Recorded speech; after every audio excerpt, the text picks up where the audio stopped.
ஐயனார் துணை அடுத்த வர எபிசோடில் பார்த்திங்க அப்படின்னா, வானதியோட வீட்டில் வந்து ரொம்பவே வானதியை டார்ச்சர் பண்ணுறாங்க. அவங்க அம்மா, அப்பா, அண்ணன் எல்லாம் சேர்ந்து பார்த்திங்க அப்படின்னா, அவங்களுக்கு வந்து அவங்க அண்ணனோட ஃப்ரெண்டை வந்து கல்யாணம் பண்ணி வைக்கிறதுக்காக கோவிலுக்கு வரைக்கும் போய் கல்யாணமும் பண்ண போயிட்டாங்க. ஆனால் கரெக்டாக வானதி வந்து நான் ப்ரெக்னெண்ட்டாக இருக்கேன் அப்படிங்கிற ஒரு பொய்யான விஷயத்த வந்து அந்த எல்லாரும் முன்னாடியும் சொல்லிடுவாங்க.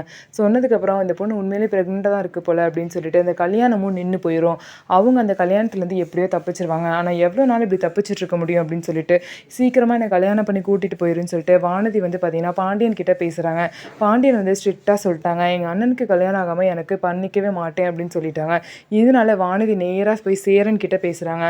எனக்கு ஏதாவது நீங்கள் பண்ணணும்னு நினச்சா தயவு செய்து நீங்கள் கல்யாணம் மட்டும் பண்ணிக்கோங்க, அப்போ தான் வந்து உங்கள் தம்பி என்னை கல்யாணம் பண்ணிப்பேன்னு சொல்கிறாரு அப்படின்னு சொல்லிட்டு சேரன் கிட்ட சொல்லுவோம். சேரன் பார்த்தீங்கன்னா நம்மனால நம்ம தம்பி கஷ்டப்படக்கூடாதுன்னு சொல்லிட்டு ஒரு ஜோஷியரை கூப்பிட்டு சீக்கிரமாக எனக்கு ஒரு பொண்ணு பாருங்கள், பொண்ணு எப்படி இருந்தாலும் பரவாயில்ல, சீக்கிரமாக எனக்கு பாருங்கன்னு சொல்லி ஜோஷியர்கிட்ட சொல்கிறாரு. தம்பிங்களோட வாழ்க்கை நல்லா இருக்கணும், அவங்க கல்யாணம் பண்ணிக்கணும் அப்படிங்கிறதுக்காக பார்த்தீங்க அப்படின்னா இவரோட வாழ்க்கையை வந்து இவர் வந்து அமைச்சிக்க போகிறாரு. ஸோ இதுக்கப்புறம் என்ன நடக்க போகுது அப்படின்னு சொல்லிட்டு வெயிட் பண்ணி பார்க்கலாம். நம்ம வீடியோ உங்களுக்கு பிடிச்சிருந்தா நம்ம வீடியோவை லைக் பண்ணிக்கோங்க, மறக்காமல் நம்மளோட சேனலில் சப்ஸ்கிரைப் பண்ணிவிட்டு பாருங்கள்.